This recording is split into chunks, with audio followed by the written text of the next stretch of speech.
raise your hand. So everybody's awake. So you either you're really, really excited to see me and talk about the exciting, rousing topic of income taxes, right? Or you've taken your Samoan rush and you're just naturally up on that B12, right? Because it's not me. Okay, this is not income taxes. So my name is Clifford Benjamin. I've been, well, I'll just tell you a little bit about myself. I was born at a very young age. Well, we'll fast forward a little bit to that. My father was in the Air Force. I grew up on Air Force bases. I wanted to be a fighter pilot and an astronaut. So I was a kid that took everything apart and put everything back together and threw away the parts that were left over. And so Mom had a lot of clocks that didn't work. But eventually I got better at that, and I went to engineering school. And I worked in aerospace for 5 years. I worked on the Apollo project with Neil Armstrong. Oh, not with Neil, obviously, but to get Neil there.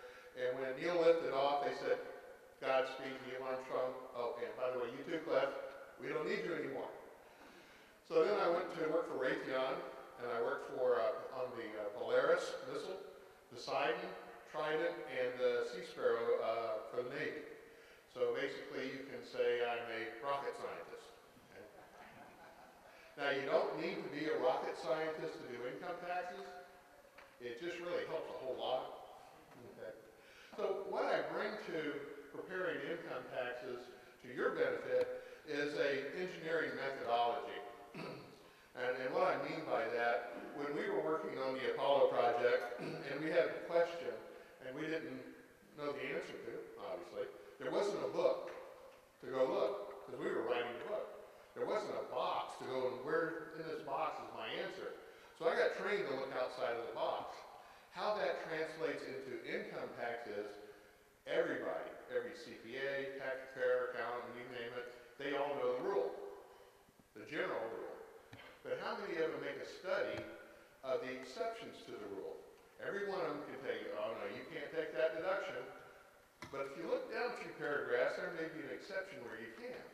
For example, everybody knows, I'm sure, that you cannot take commuting mileage going to and from your job. Everybody knows that? That's not deductible, right? Okay. Well, maybe it is. If you have a home-based business, how many of you have a home-based business? Wonderful. So good. You might want to pay attention to this. If you have a home-based business, and if you structure that home-based business properly, with the proper documentation, then the exception to the rule says all mileage away from your principal place of business, which is where? Your home, is deductible. It didn't say all mileage going to work, or going to the bank, or going to the library. It says all mileage, excuse me. So, by rule, all mileage away from your principal place of business is deductible. That sounds like 100% to me. What about you? Now, if you're married, does your spouse work in the business? Go like this. Does he or she drive a car? So now you got 2 deductions, right? Right? Okay, so like that. So you look for the exceptions. How many would be interested in an early refund? Okay, good. So what I do is I call myself a refund engineer. Okay? I'm not a tax preparer. We're going to refund your engineer? Well, we can engineer your refund too. So I'll give you just a little example of that. So did I answer the question? How many of you have a job, or you have a spouse that has a job, or you're getting money from a pension where they withhold from you? Anybody? Okay, we got a few. All right. So here's your early refund. So you know you're going to get a refund at the end of the year when you file your return, right? So anybody like to get the refund early? Again, I know I'm redundant. Okay. Yes, of course. Well, what you can do, there's a special form that I want you to memorize.